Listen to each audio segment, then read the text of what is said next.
my name's Rachel, and I am from Lutheran Family Services.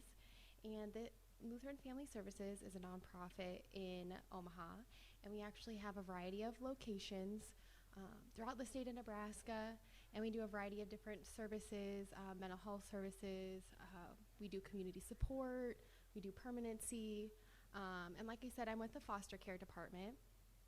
And tonight's living stage is going to be, it's titled, It Takes a Village, a foster care discussion in Nebraska. And so we're going to have a few different guests come up and talk about what foster care looks like in Nebraska, and they're going to share their experiences as well. And tonight I am honored to introduce Jim and Becky Rowe to you. They have a wealth of knowledge and experience in their foster parenting experiences. They have been foster parents with Lutheran Family Services for 4 years, but foster parents for even longer than that. They have adopted several children out of foster care, including an adoption just yesterday. And this past year, they were awarded the Angels in Adoption Award, which is a national award through the Congressional Coalition on Adoption Institute. They got to travel to Washington, D.C., where they were honored at a reception for their contribution to adoption, permanency, and child welfare. So if you could please help me introduce Jim and Becky to the stage.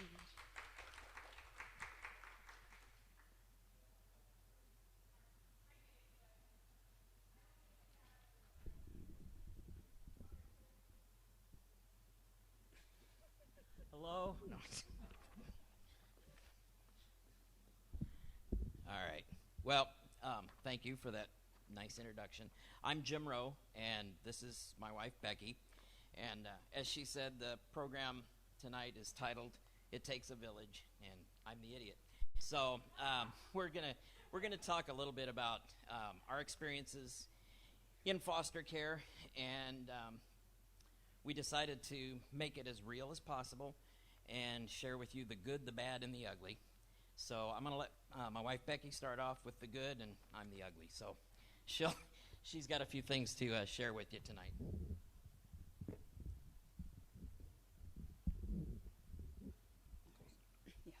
All right, bear with me so I don't lose my voice. I'm sorry. All right. We started doing foster care. First of all, that was a big, important thing for me. My great-grandmother was in foster care in 1912. She is one of 6 kids that were separated, sent to different families because her mother died and her dad couldn't take care of them all. And so my great-grandma was adopted by another family and was raised as their own. So I've seen it that way. I have been around it my whole life. I have 4 brothers adopted out of foster care. And so for me, it's always been a very important part of my life. And so I'll let you hear his side of it. My background is completely different. Becky and I both were married previously before we got together about 5 years ago. In my previous life, in my first marriage, I had 6 kids. And so I've always had an interest in children and helping to raise them and go through the ups and the downs and the in-betweens. And I also have a long-standing interest in helping people. From 1990 to 2000, I was an EMT paramedic for the Nebraska City Fire and Rescue. And so helping people, being there at their worst, being there at their best, I'm real comfortable with that. And so when Becky started talking about, after we got married, started talking about maybe adding a child or something like that. She has 2 daughters from her first marriage, and as I mentioned, I have 6 from mine. And we both thought, it would be nice to have somebody that we could say is ours together, but doing it the old-fashioned way just really wasn't probably going to be a very good option. So we talked about foster care, and she shared with me, and we did some digging and some investigating on our own, and here we are today. So I don't know if we took a left turn at Albuquerque, but we are very happy to do what we're doing, and we feel like, we have kind of contributed a little bit. The Angels in Adoption Award was kind of a nice cherry on top of the sundae, but when we were there in D.C. last September and we looked around the room at the other 207 people that were being recognized that weekend, we thought, we're kind of out of place here, because what we do, we don't see as anything special or anything different. We just treat all of the kids as if they're one of our own, and everybody gets treated equally. And we were pretty amazed, I guess, maybe shocked that we received the honor, but humbled at the same time. So that takes us to when we began our foster care journey, and we had a caseworker refer to what we do in our home as Row Boot Camp. And Becky became the commandant of Row Boot Camp. All right, unfortunately, I get to tell you the ugly part. We were given a long list of agencies to call because you want to choose an agency, somebody that's going to be there to support you.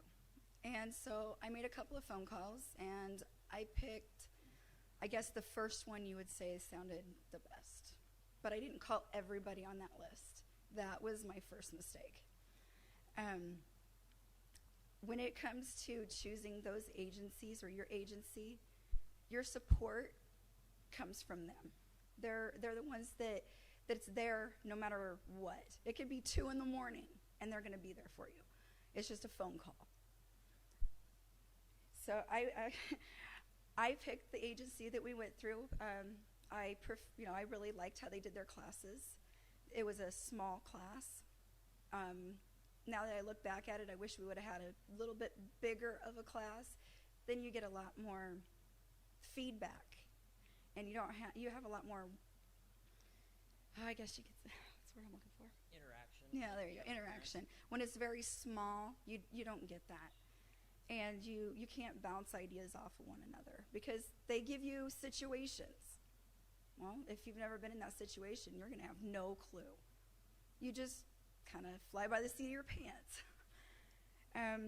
Then that leads us to, we're going to call the agency XYZ that we started with. So because we didn't shop around enough, we didn't really know what we were getting into when we signed and linked up with that agency. We didn't know that the support wasn't there.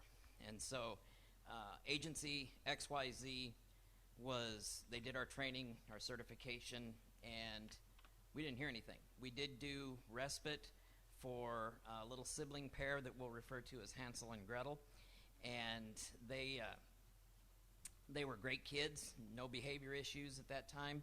She was 4, he was 5. No meds, no behaviors. It was a piece of cake. And so we did weekend respite 3 months in a row, and we thought, hey, this is a piece of cake, no problems. But we didn't get any calls or referrals for long-term placement. And so we thought, hey, this is all puppy dogs and rainbows. This is easy. And then came our first placement, and we had a little bit of a reality check. Well, agency XYZ wasn't there to back us up when we had questions or we had problems or whatever. So that was kind of like, flying, as Becky said, fly by the seat of our pants. At the same time, we were also seriously considering an adoption. And the young lady that we found, who we have since adopted a year ago, was in a long-term treatment facility. And we drove from our home to the facility, which is about 52 miles one way. We drove up to see this girl 2 times a week, and after 6 months, she was still in the facility, and I thought that she needed to be released. A nurse at the facility told me off the record that she realistically could have been released 6 weeks prior. He didn't know why she was still there. So I contacted the agency that we were with at the time, and they basically told me to shut up and sit down, let the people at the facility decide when she gets released. And I don't take no very well times like that. So being a former healthcare provider myself, knowing the medicines that the girl was on, the treatment schedule that she was on, I felt pretty secure in my insistence that she be released. Well, agency XYZ would not back us up. They would not go to bat for us with the facility. So I got angry enough one day after visiting with her at the facility that we pulled into a gas station parking lot, and we ended up visiting with somebody with Lutheran Family Services. And what was it, 2 days later? A couple of days later, an individual from LFS drove to our home, brought all the necessary paperwork, and we didn't know that it was that easy. Bibbidi bobbidi boo, we're away from Agency XYZ. We became affiliated with Lutheran Family Services, and probably the best decision that we could have made. So no problems whatsoever. So it has been a great relationship. Do what? You want? So as I mentioned, we had Hansel and Gretel. They were they were placed with us. We also, at about the same time frame, received, what did we decide to call him? Little Boy Blue. We received Little Boy Blue, and we learned that there is definitely such a thing in placements called a honeymoon period, and we definitely were in a honeymoon period with Little Boy Blue. He showed us perfect behavior. He showed us manners, very compliant, willing to abide by our family rules and our routines and everything. And at about the 6-week mark, he must have felt comfortable enough with us to let his true colors show. And that's when things went from the honeymoon phase to scary. And it happened basically in the blink of an eye. You want to go into that?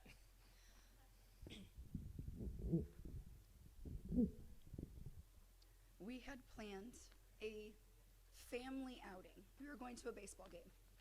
This young man wanted nothing to do with it. And so we sat in his room, got him convinced that it was going to be fun. They would have a good time. So he went with us. That night, he said, we got home, he says, I need a snack. I said, okay, well, let's go get a snack. It was 11 o'clock at night, by the way. And he says, I want a glass of milk. Okay. So I gave him a small juice glass. It's 11 o'clock at night. That should be plenty of milk to go with his snack. No, he wanted this big one. 32 ounce. So he filled it brim full just because we said, please don't do that.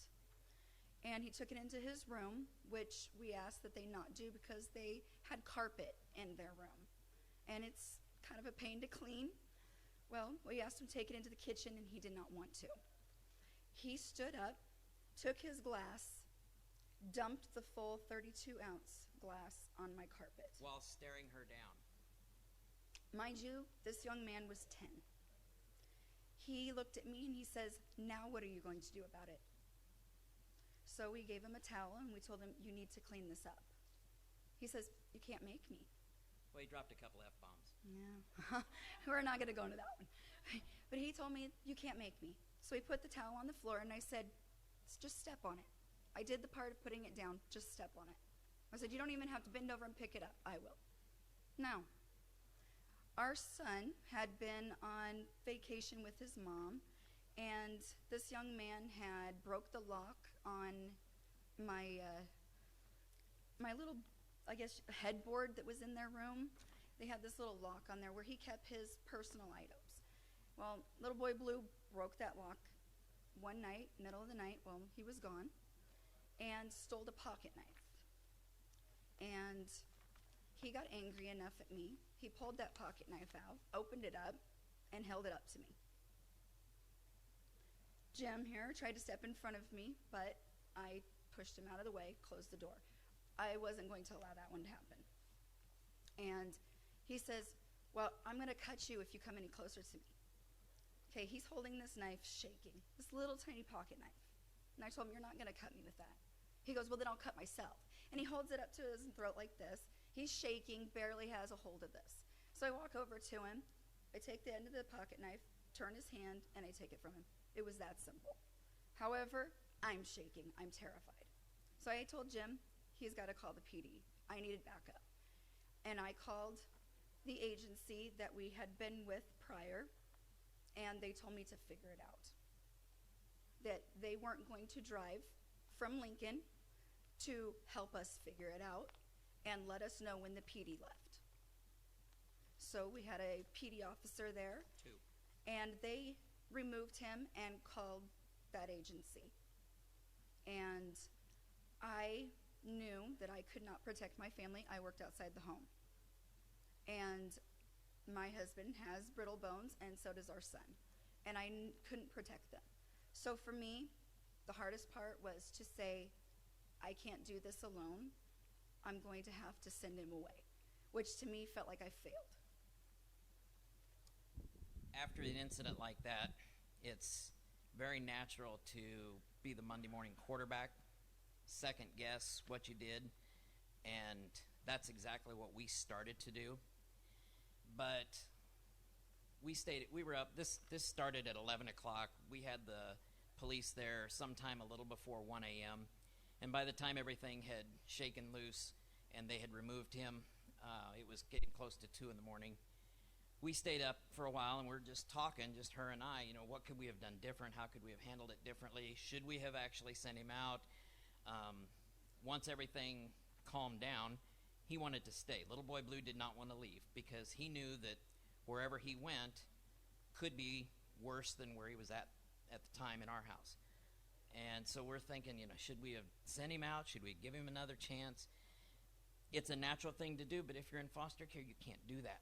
Excuse me. You have to go with what your heart tells you to do. You have to, in some cases, go with your gut instinct. And our instinct that night was to have him removed for family safety reasons. So we call that one baptism by fire because that was the first major negative incident that happened in our home. And we learned from Little Boy Blue that sometimes children that are in foster care bury their aggression or they bury their emotions.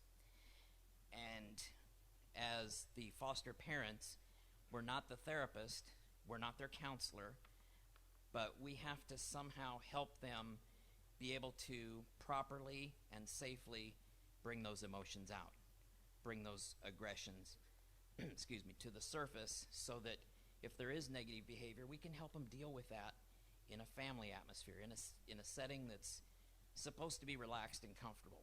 So we worked with Little Boy Blue the best we could, but once that honeymoon period wore off and we had the incident with the pocket knife, we felt that anything that we said or did at that point was not going to be effective.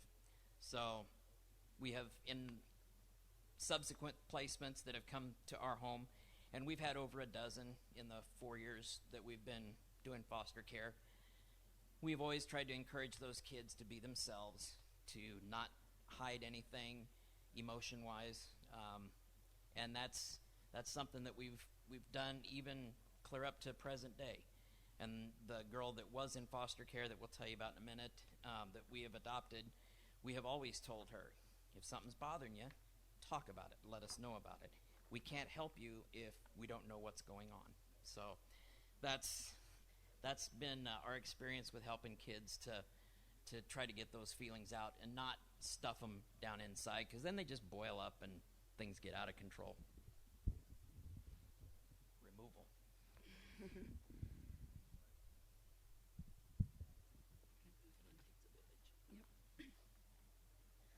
I just want to say, though, with foster care, you're not alone. That's what your agency's there for.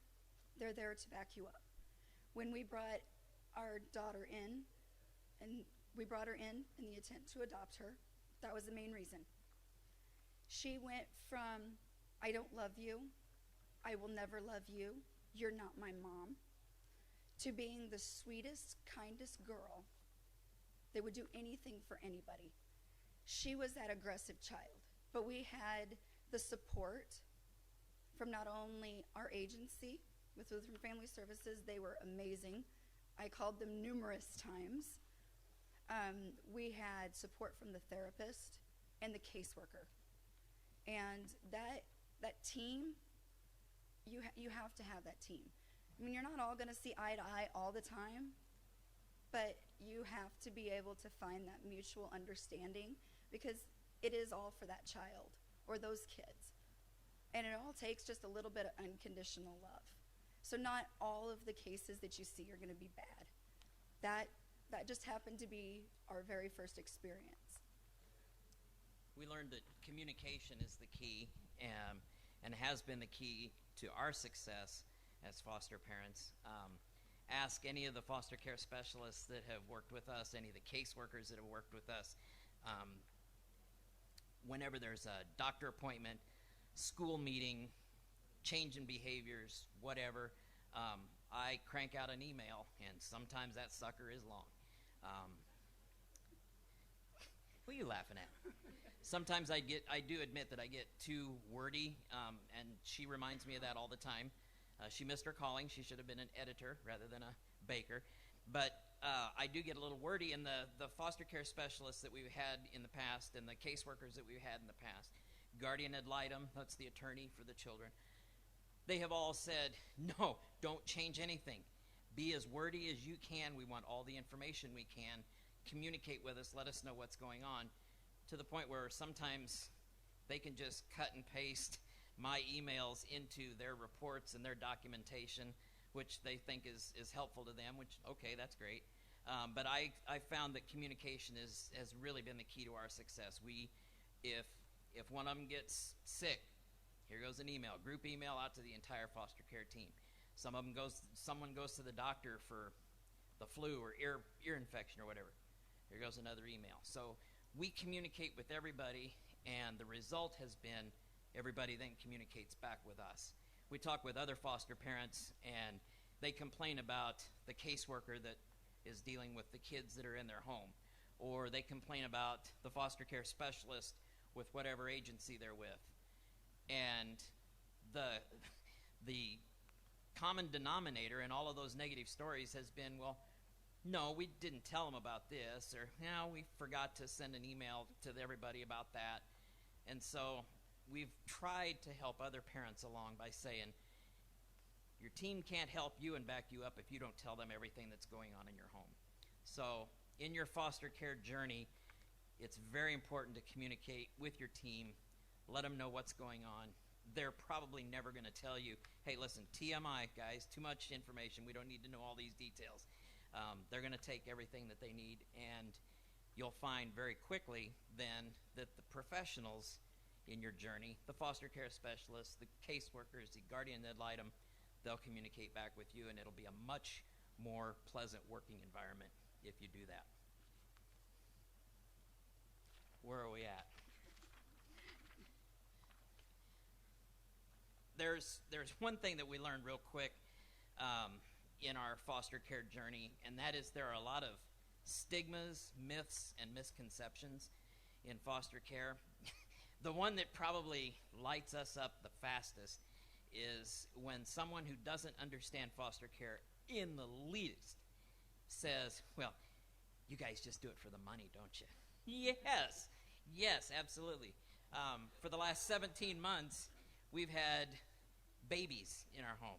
Yesterday was adoption day, so yesterday we had the judge grant adoption on 3 under 3, and I email our group about our 3 under 3. We had a 2-year-old, 1-year-old, and an infant, and our diaper bill per month, going even to Sam's Club, pretty much equals, with very little left over, what our monthly reimbursement has been. So that 83 cents per hour per kid just doesn't go very far, and so it really, really lights me up when people say, well, that's some easy money, isn't it? No, there is nothing easy about dealing with foster kids. They will try you. They will test their limits, whether they are 7 months old or 17 years old. They will push the envelope in every way they possibly can, but you got to be there for them. And you've got to try to, at the same time that you're helping to raise these children, you also are trying to break some of those stigmas, myths, and misconceptions with your friends. We even got it from family, particularly my side of the family. My mother, she's 75, she'll be 76 later this year, and she even said the same thing. Well, that's a pretty good paying job, isn't it? Yes, it's a good paying job. We also had to break the stigma and the misconception that most children who are in foster care are there because they screwed up. you're the detention. You're the punishment. You're the warden. And we didn't even have to get a teen yet to know that the kids that are placed in foster care are not there because they screwed up. They are there because the adults in their life, the people that are supposed to be the parental figure, they screwed up. So those were some hurdles that we had to break right away. We did have one, though, that was there because he messed up. And his issue was he couldn't get along with his mom. He ran the household. Mom had no authority. And we refer to him as Prince Charming. Yeah. The reason I say that is he was 16 years old, cared more about how his hair looked. He took longer to get ready during the day than my kids did, okay? My teenage girls, that was a breeze compared to this kiddo. He learned the hard way what rules were. He didn't believe in rules. But he was there because he needed somebody to guide him because his mom wasn't doing that. And she admitted that nobody taught me how. Single mom.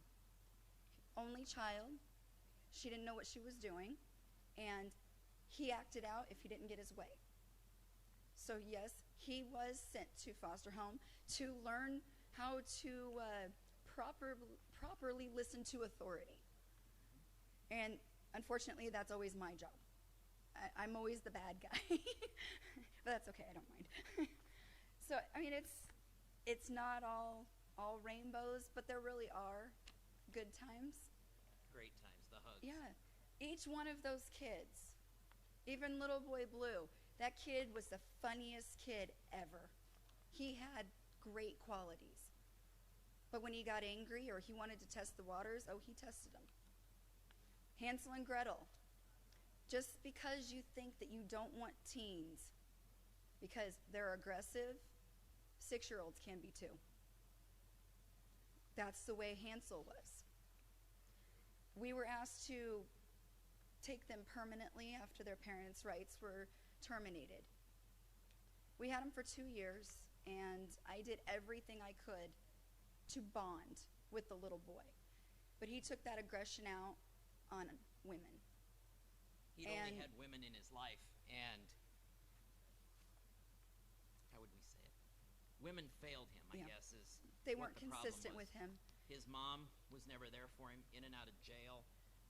His bio dad was a long-term prison inmate for drugs, and these kids, Hansel and Gretel, had been bounced from foster home to foster home to foster home before they landed with us. And so his aggression was aimed at anybody with 2 X chromosomes. If you had a Y, you're okay. But if you had 2 X's, you were going to catch the brunt of his anger. And it was tough. Plenty of times. But we did break through. When we told them at counseling that they were going to be getting adopted. And we were actually allowed to help set that up. And we told them that we were not going to just completely leave them and be out of their lives, that they would stay with us until they went to their adoptive home. We weren't going to just send them away because everybody else had done that to them. These kids, when they left, they were 6 and 7. We still have contact with them today. Actually, we're going to a birthday party next month for Gretel. So we still see them. So a lot of people, they say, well, I can't do it because I don't want to get attached, because reunification is going to be the goal. But sometimes that's not possible. And so when we look at it, yeah, it hurts. It really does. But you want what's best for that kid. Reunification is always the goal. So if you're just beginning your foster care journey,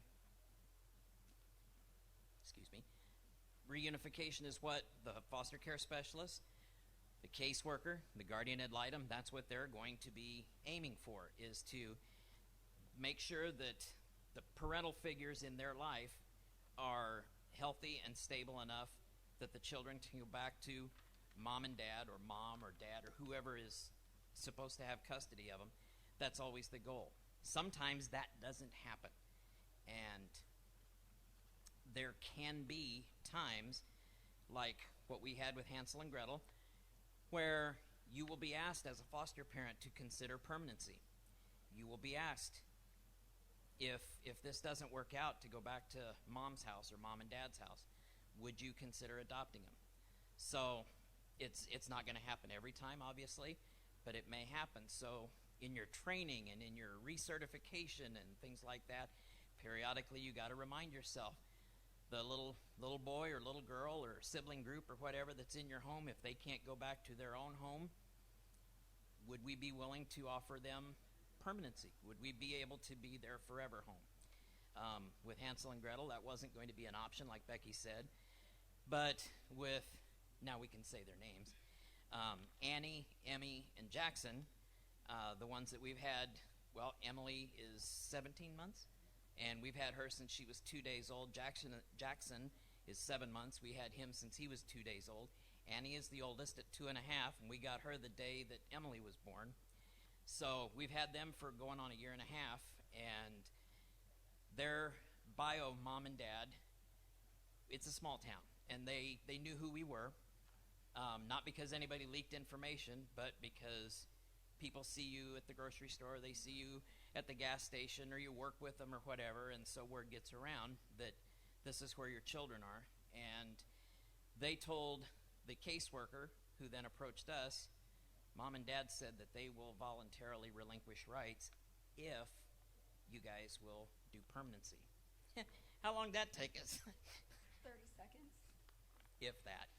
We knew right away that if Mom and Dad voluntarily signed them off, that we would be happy to offer them permanency. Yesterday it did become permanent. It became permanent with Angela, who is 18 and 2 weeks ago graduated from high school. We helped her to make up all 4 years of high school in 2.5 because she had so many absences and skipping school and things like that from previous living situations that between us and a good guidance counselor, we got her through high school and she got her diploma. So that's always the goal is reunification, but sometimes it doesn't happen. So that brings us to the end of our little program. Becky and I have decided that what we do is the hardest job we've ever loved, but it doesn't pay worth a hoot. But my payment is seeing those kids succeed. Yep, and the hugs and the I love you, Mom, and and the I love you, Dad, and getting the pictures and things like that. So that's our pay. Thank you.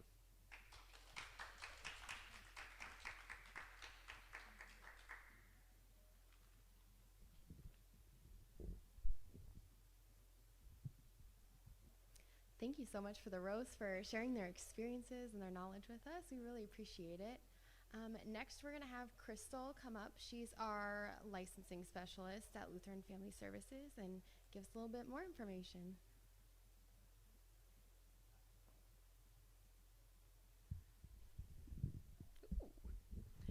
Thank you, Rachel. As Rachel said, I'm Crystal. I am the licensing and recruitment specialist for Lutheran Family Services. And what I want to talk about today is just how children come into foster care, or essentially the journey that leads up to them needing a home to stay in, a family to love them.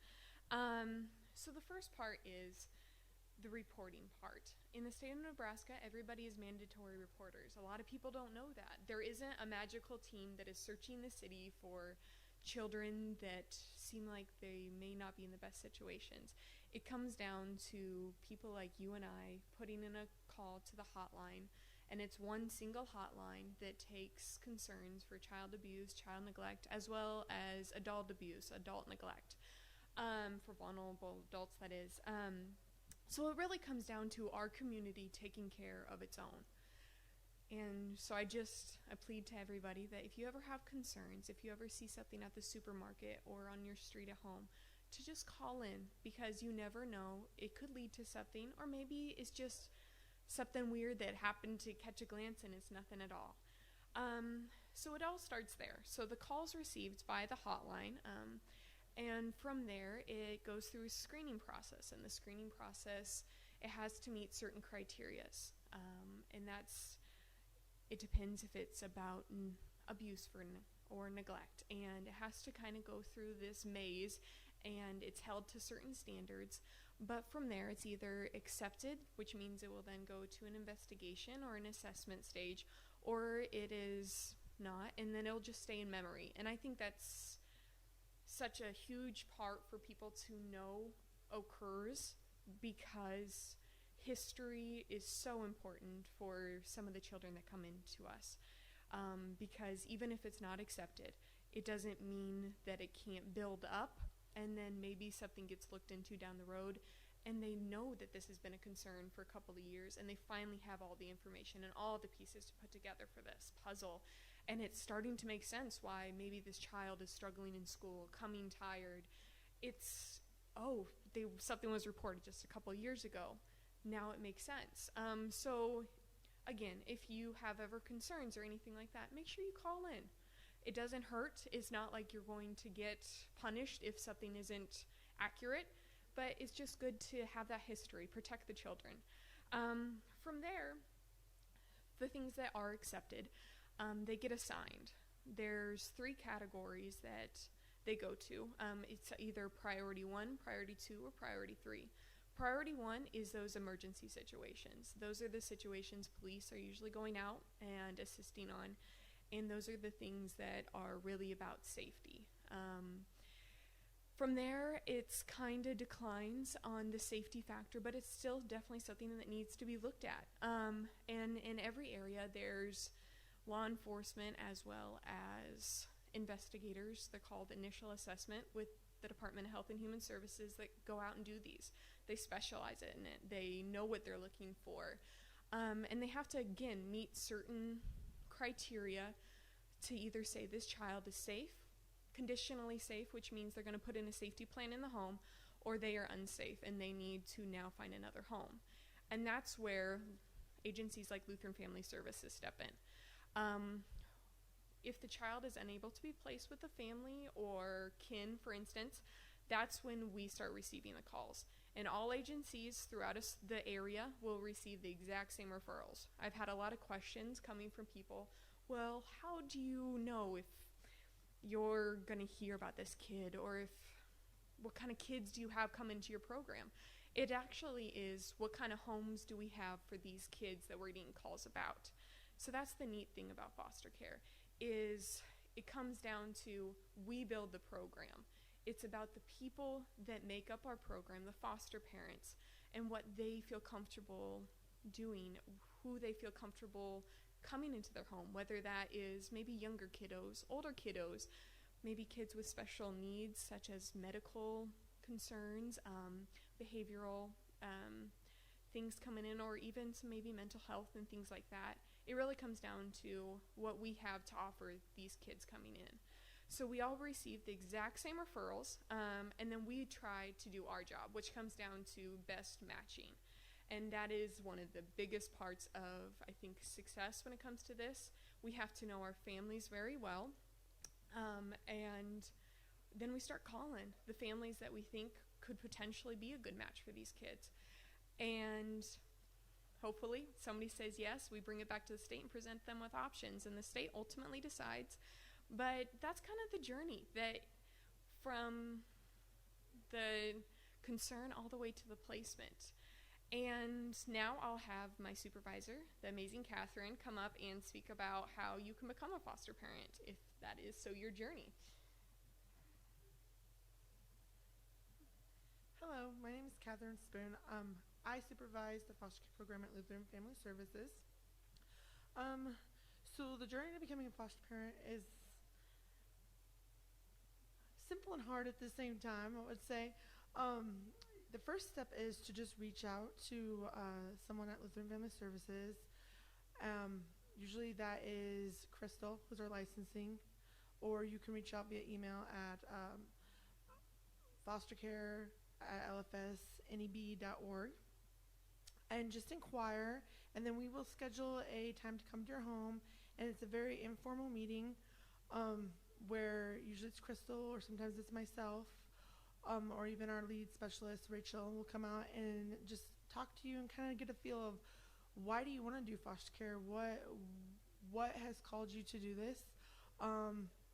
Again, like I said, it's a very informal meeting. We're not going to go through your home and check through your cupboards or anything like that. We just kind of talk about what's calling you to this. And it gives us a chance to see if we are a good fit for each other, because this is a mutual partnership. During that time, we bring out an application for foster care. You complete that. We also bring out paperwork for background checks. There's various background checks with the state, as well as our fingerprints. We give you directions on how to do that, and then we discuss the classes. To become a foster parent in Nebraska, you need to complete TIPS MAP, which is it's a total of 30 hours, but it's 10 weeks for 3 hours a week. During that time, we talk about a wide array of topics, from attachment, trauma, relationships with a biological family, discipline strategies, all different types of things. Also during that class time, your licensing worker, Crystal, will be out about 2 to 3 times to your house to complete something called a home study. Usually each visit's about, she needs to be out there a total of 6 hours, so each visit is about 2 times is, 2 to 3 times? Yeah, give or take. So 3 hours each time. Let's see. So the home study process, it is a written report that Crystal, more like a book, that Crystal creates, that is about your family. It includes basic information that's drawn from the interview, from the initial interview, from when we came and sat with you, to the 6-hour time frame. She discussed family backgrounds, your financials, references. We do ask for a total of 3 references, personal references, for you to provide to us. She discusses education, employment, your relationships, social life. Pretty much it's pretty invasive, but it's really important because we're instilling lives to people, and we want to make sure that we have good homes that provide us safety and well-being. Drawing a blank. So then after the home studies are complete, those are turned into the state, and the process usually takes anywhere from 4 to 6 weeks. 4 to 6 weeks, 4 to 6 months. It's all longer than that. And then we we get an answer, and then you're licensed, and you get a nice little certificate you get to hang up, and you get to have LFS come to your house after we match you at least once a month.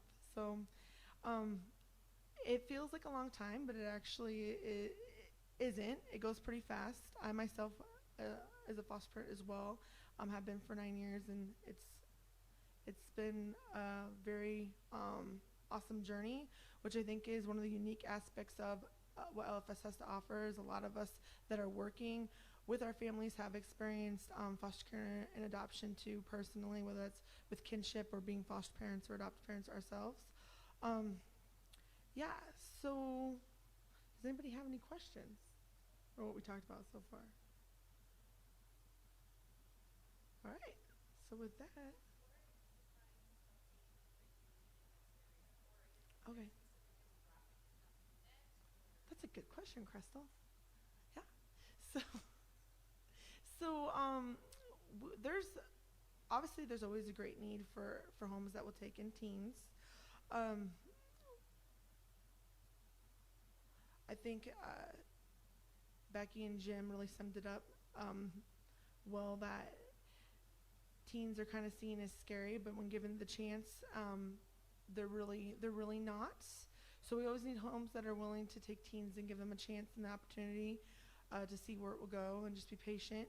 We also have needs for homes in North Omaha as well as South Omaha. Bilingual homes are huge right now. We really need bilingual homes.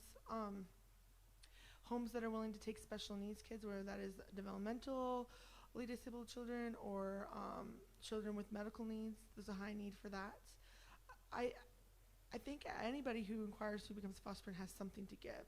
When you become a foster parent, you think that you have an idea of what you want, and that doesn't usually happen. You realize that you're a lot capable of so much more, and usually end up taking kids that you didn't think you would take and realizing that you really can make an impact on the different populations. So, any other questions?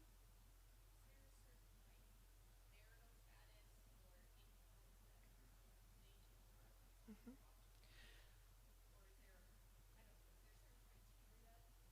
Okay.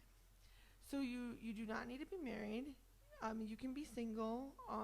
You can be in a relationship with a partner and living with a partner.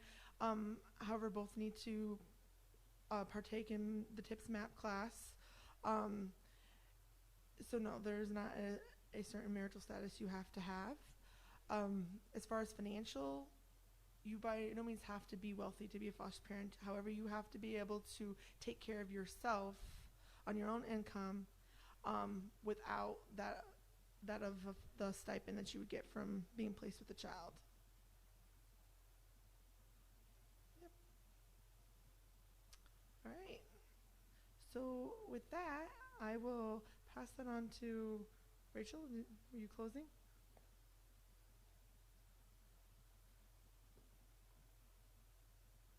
So we just want to thank everyone for coming out tonight or for watching. And thank you to all of our speakers as well.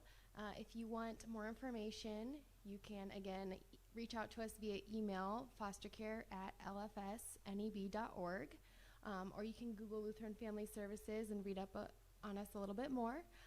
But again, thank you and have a good evening.